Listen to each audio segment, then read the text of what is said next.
V, my man, you made it. You blowing up all over the news. Are you alone? I just want the money. You got the chip? All right, start her up, Bug. Why don't you go to the bathroom, wash up, we gonna be with you in a minute. What? Oh, come on, man. Your neck, it's a mess. While hotel security has yet to comment, we do know the suspect seems to have fled the scene.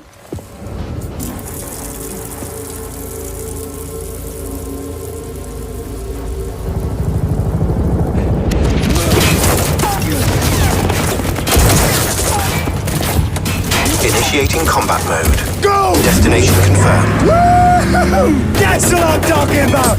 Alright! In and out, bitches! We're rich! Oh, we are going to the major leagues, Jackie!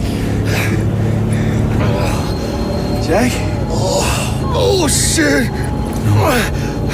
No. Okay, get to a clinic, now! Mr. Wells' condition is critical. Go! Immediate medical It's gonna help be is okay, required. just hold on, Hey, just think about all the good shit we're gonna have, huh? I'm sorry.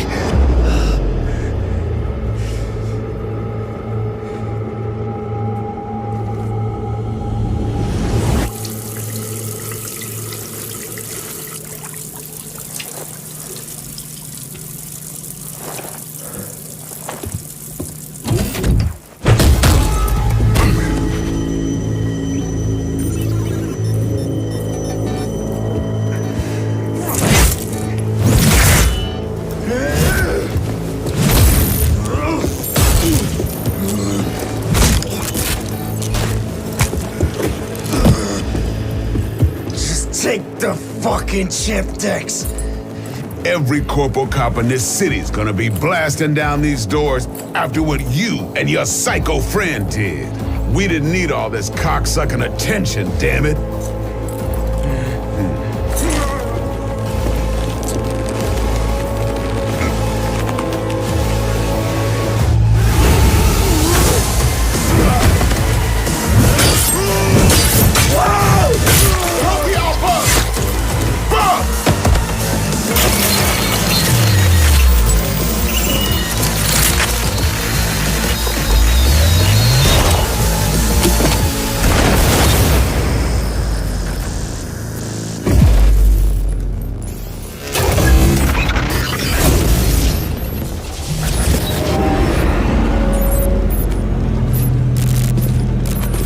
Wake the fuck up, samurai. We have a city to burn.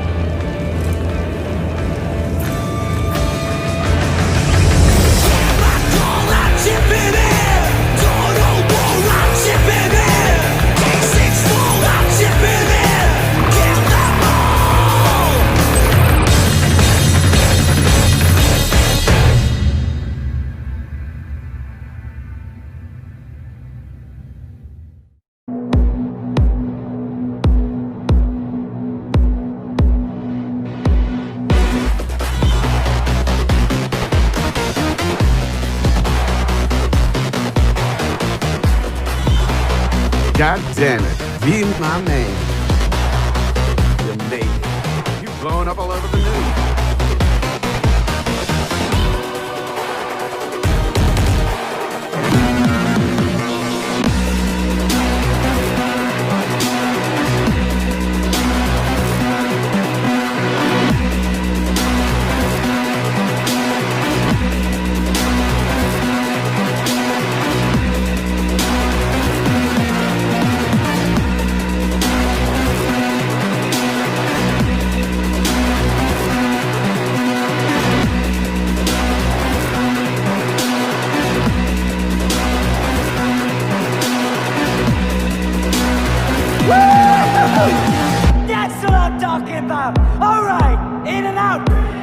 be okay. Just hold on.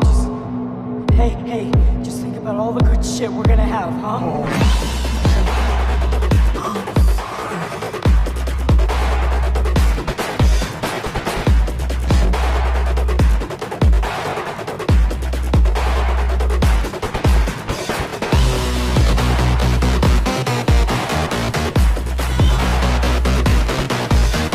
Every corporal cop in this city gonna be blasting down these doors after what you and your psycho friends did.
Cyberpunk 2077, Johnny Silverhand.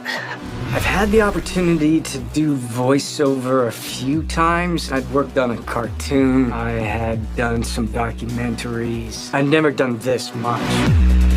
You know you don't gotta speak out loud to talk to me. And I've processed some shit. Changed my mind. Don't want you dead anymore.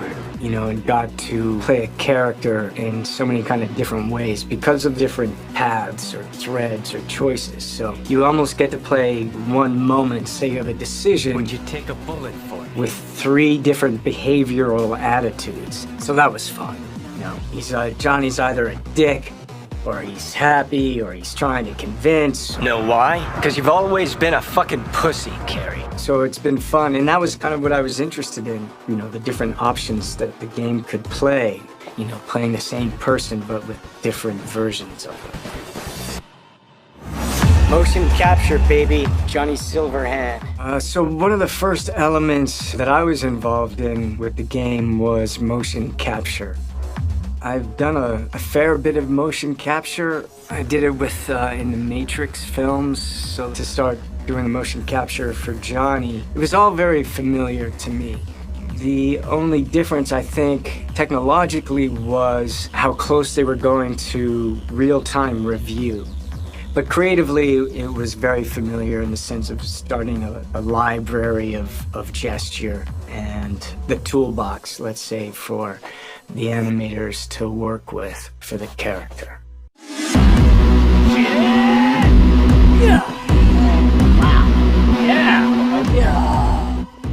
So you get to see Johnny as the rock star.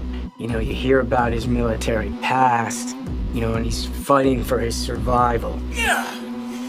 So he's kind of got all of these things leading into the moment of this guy. It's really a kind of an interpretation, because I think there's a Johnny Silverhand in all of us. He's got a lot of energy. He's got a good sense of humor, if not a little dark at times. He's very passionate. He cares. You know, it's he's kind of naive, but he's also super experienced in life. He's got certainly an appetite for life. Yo, you're wrong. He wants to change the world, you know? But he has a cause that he wants to fight against the corpocracy. Come on. Don't tell me you're not interested. He's kind of looking for a different kind of freedom.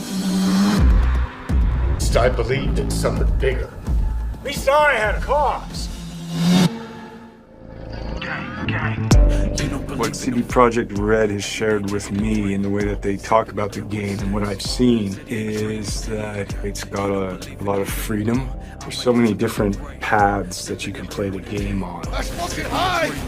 But it's not just quests of paths. It's like, who are you? How do you want to play the character? If I gotta kill, I'll kill. If I need your body, I'll fucking take it. You can go into action, you can go into mystery, you can problem solve in different ways. And where you go in this world, there's so much detail, there's so many different things that you can go off into that are really interesting and fun.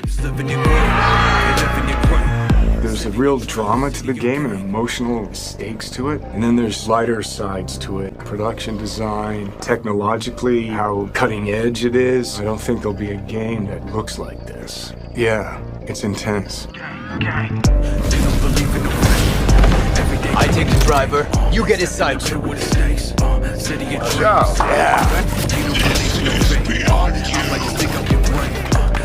Bye-bye.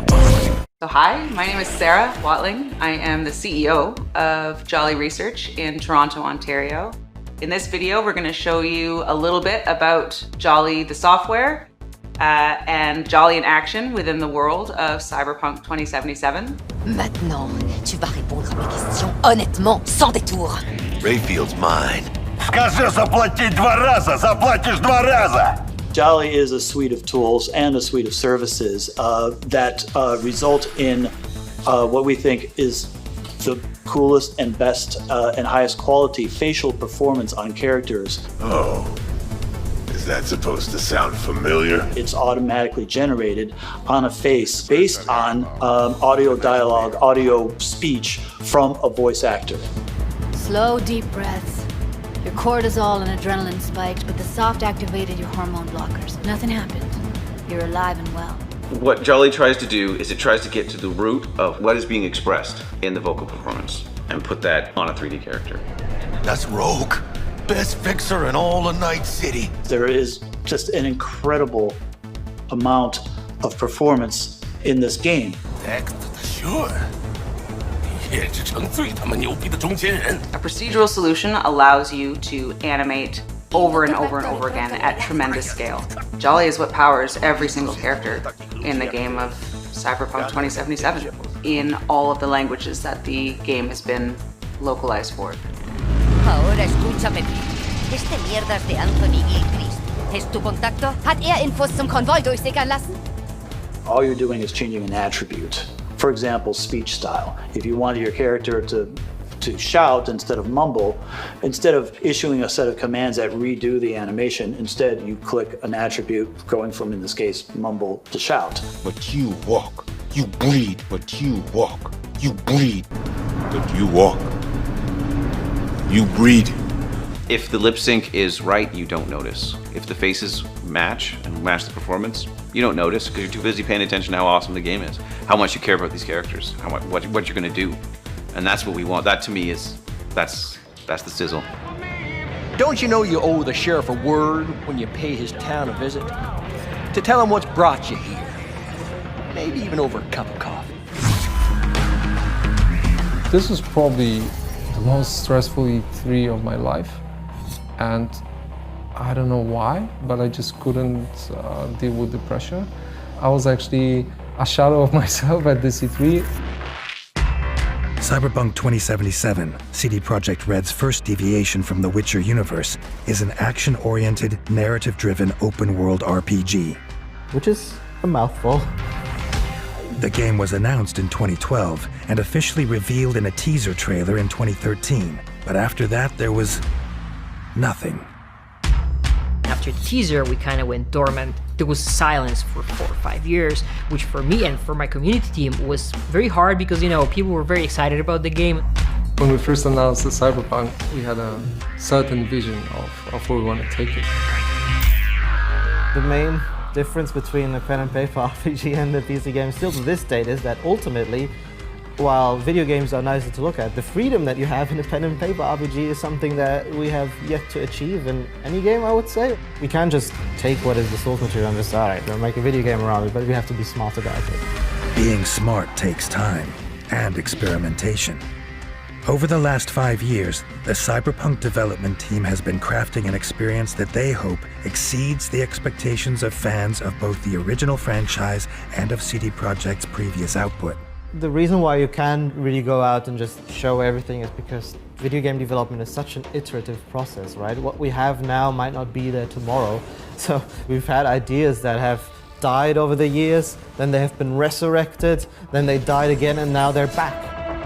Cyberpunk 2077 isn't only set 50 years after the source material, but it also takes place in a parallel timeline.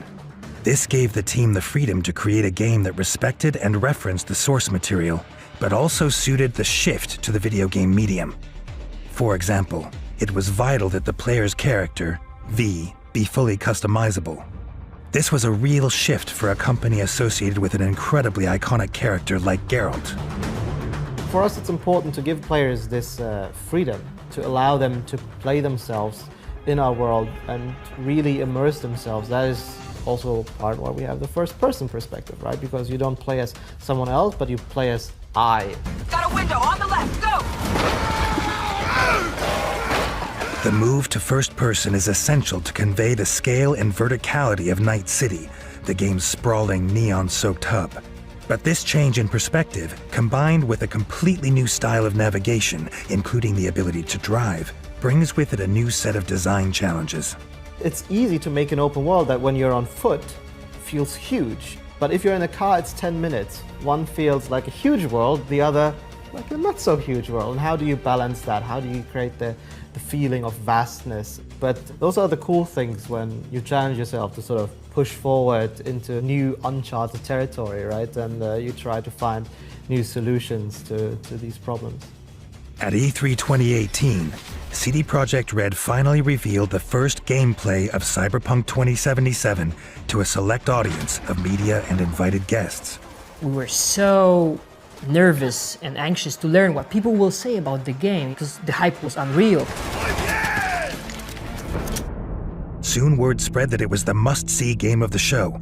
The team left E3 with over 100 media awards. But for the community of PlayStation gamers who had waited so long to see the game in action, the words of the media weren't enough. They had to see it for themselves. 2 months later, their wish came true when all 48 minutes of the playthrough was made public. Their overall sentiment was amazing and the reception was great. So it was just very rejuvenating for us to basically see those reactions and we're just like, whew, okay, cool, we got it. Well done, well done. Cyberpunk 2077 may no longer be the mystery it once was, but work on it is far from over. True to the promise made in 2013, it's still coming when it's ready.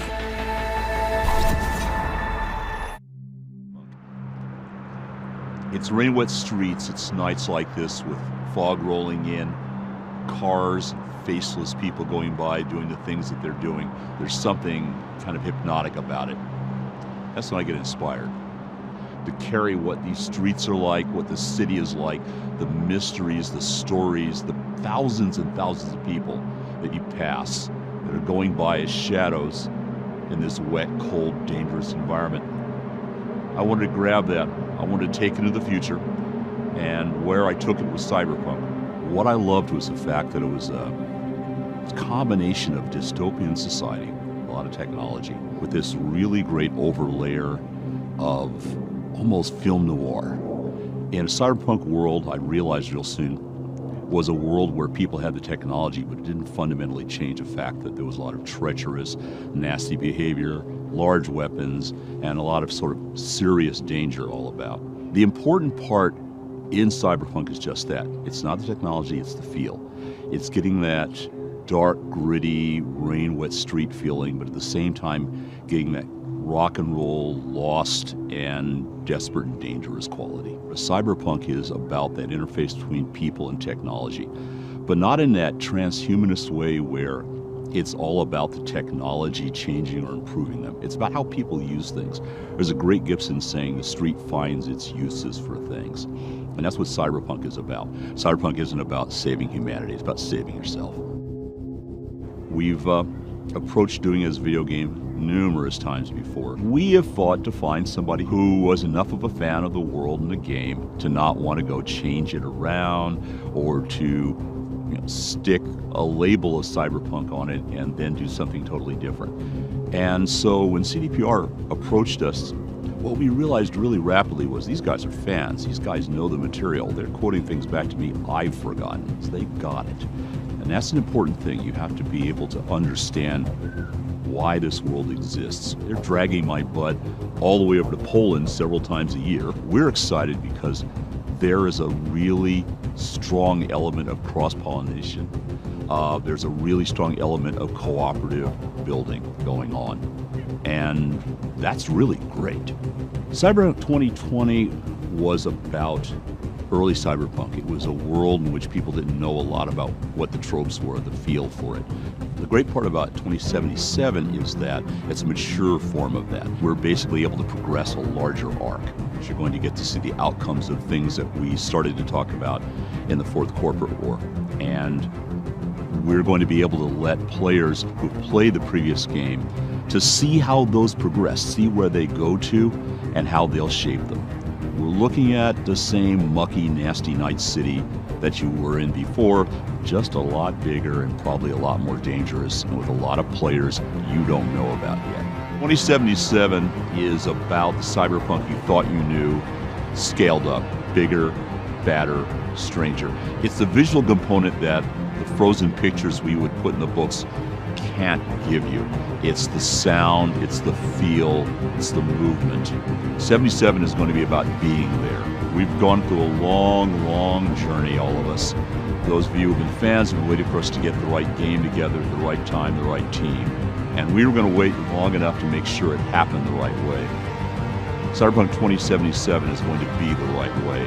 And I can't wait to play it. And I'm hoping you guys will want to play it as much as I want to play it. Because it's going to be a hell of a ride.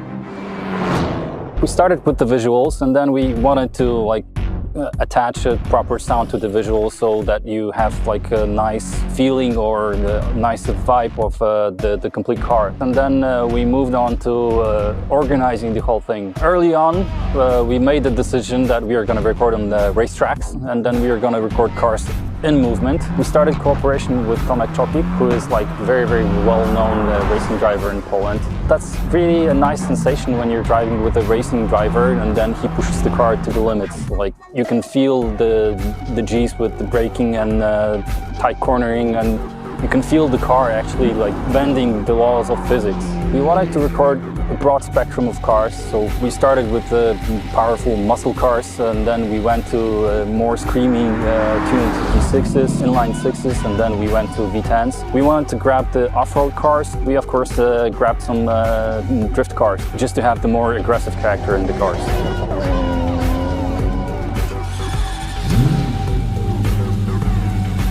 We had to assemble a sound group or a sound team that would make the placing of the mics process very, very fast, because we had plenty of cars to do in a short time span. We had the team of mechanics from a rally team, and they helped us immensely.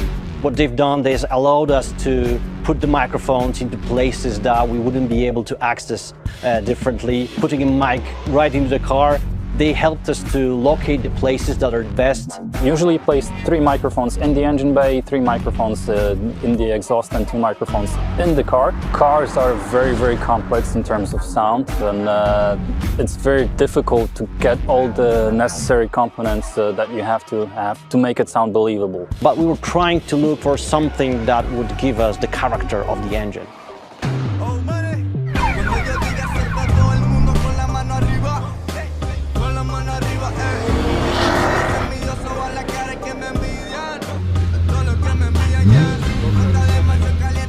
We wanted to use normal organic electric engine that you could actually have in the nowadays car. We didn't want the engines to be futuristic sci-fi-ish sounding. We want them much more organic, much more down to earth, something that would represent the combustion engine. And on top of that, we added small elements like the futuristic horns or like a futuristic UI of a car. It makes you feel like you are in a car of the future, and some car might talk to you, other car might have blips and bobs that will make you feel like you're in a futuristic vehicle.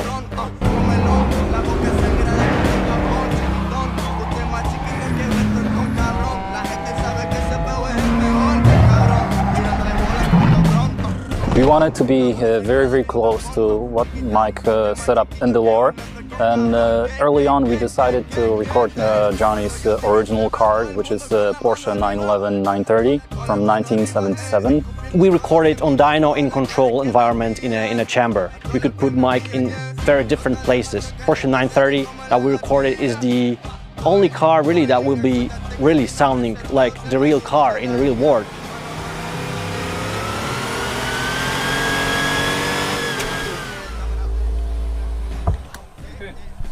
We recorded more than 40 vehicles. Not often do we record so many vehicles for a game that is not really a racing game. Truth being told, this was the hardest part in my sound career, and I'm very, very proud of what we achieved with the sound team. This was something that we didn't do before, so creating the designs, creating the technology behind how the sound behaves, that's the best thing actually I ever did in my sound career.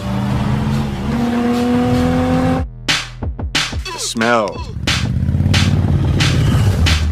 the travel, journey, freedom. No, you know, it's not like deeper.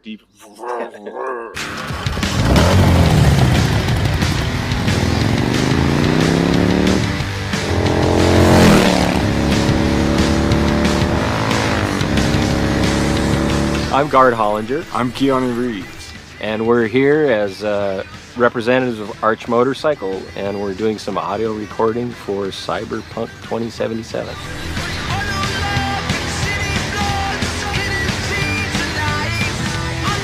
Arch Motorcycle is a custom production motorcycle company.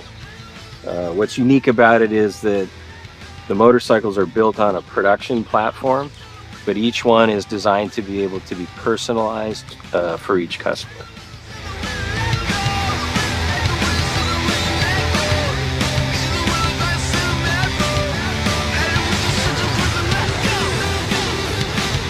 When CD Projekt Red approached me about doing Cyberpunk 2077, they also spoke about integrating, they were fans of, or I guess people who worked at the company were fans of Arch Motorcycle, and so they broached the idea of creating kind of specialized Cyberpunk 2077 version of the Arch Motorcycle.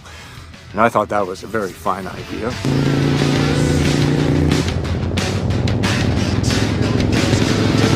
We have a motorcycle we've designed and we've been developing called the Method 143. And so that, I think in particular, was a creative inspiration for the designers, so they sort of used that as a basis and then went further. So it has a totally different, crazy looking power plant. We did a little customization. It's good, I like it. Today we're capturing sounds, getting some actual sounds of a power plant, drivetrain, and characteristics of the motorcycle, which I'm sure they will, you know, have play with and stuff, but the source will be pure.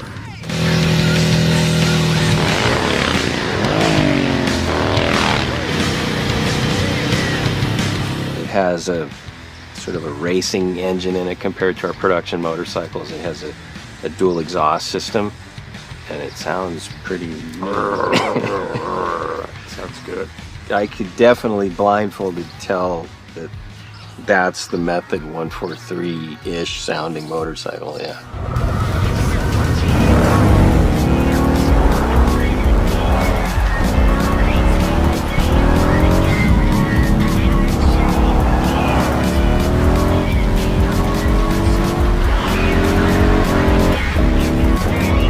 Nature of the role-playing aspect of the game, I think it'll be cool, like, to be on a bike and hearing that, going through the city streets and getting into the madness and mayhem. Even in the dystopian future, hard rap lives on. We want to provide you with the soundtrack to fucking shit up. I mean, we're not here as Refuse, we're here as Samurai. It's a very interesting thing to be part of. We really work on these songs, trying to make them as good as possible. I think my music fits with Night City because both are scary and pretty at the same time. My music will be featured in Cyberpunk 2077. I'm super excited. It's quite rebellious and it's quite noisy and aggressive. I think industrial is the word. I can't wait to see how the two worlds actually meet. I mean, it's been a lot of fun playing these beats. It's very punk rock in the way in its approach. They're building these systems to make really rugged, rough, edgy music. Psychedelic, trippy, yet uplifting and engaging. And you can see a lot of kind of industrial stuff and revolution happening. Sort of mixing punk music and like what electronic music could be in the future. So we have some tracks that are super dirty, super heavy, and then we have some tracks that are very beautiful and ambient. That was just a glimpse of what we have in store for you. See you in Night City.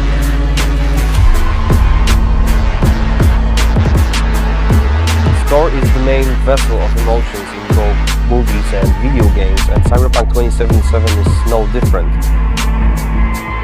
It actually took us a long time to find the right color of the music. Getting that sound together is almost as important as the actual look of the game itself, because music is really helping you feel this emotional connection to the game.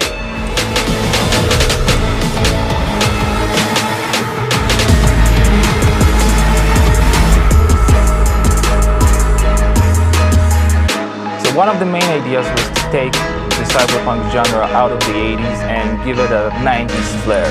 We took elements from rave, IDM, industrial, and make them fit our narrative purpose.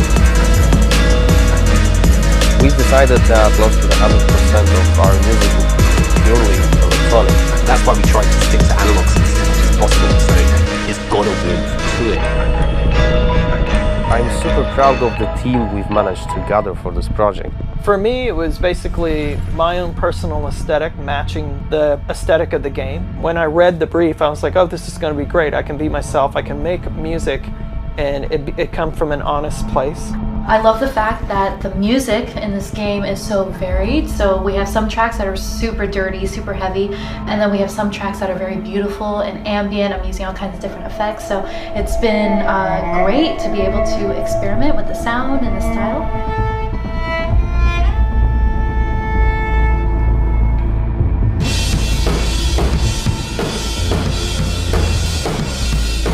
My first time actually doing any drum tracking for a video game. It's been really exciting. It's been a lot of fun. It's all about making you feel like a perfect killing machine, because that's what you are basically. Well, I can do that all day long, so you'll just have to tell me what you like and what you don't like. Cool. Okay. It's not going to sound like one thing, depending on what part of the city you're in. We basically scored every quest pretty much with custom assets created specifically for that quest. We ended up having over 7.5 hours of music in Cyberpunk. Working on Cyberpunk has just been insane. I can seriously say that I've never worked with such a bunch of mad people in my life, and mad brilliant.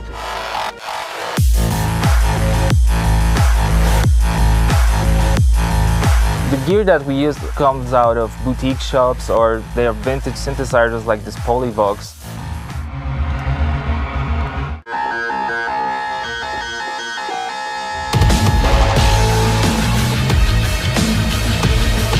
I really hope all this effort put into creating this score pays off with satisfying and enjoyable listening and gaming experience.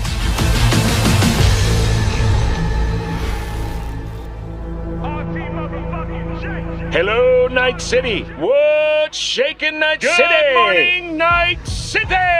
Your man, Stan here. Ooh, I love this town. Love it like you might love a mother who popped you out on the steps of an orphanage once and now stops you to ask if you got a smoke for her. And now, a shout out to all the lowlifes over at the Atlantis. Ladies and gents, here's that all-time classic in Night City. I swallow all my drugs so the penis unplugged when the laws are Soundtrack is one of the key elements we use to build believable world. We've invited artists from around the world, incredible talents, incredible musicians, to write and produce songs just for us for this project. The soundtrack for Cyberpunk is insane. So the soundtrack being all the songs that they've got going on, whether it's on the radio or in the background, all these amazing bands.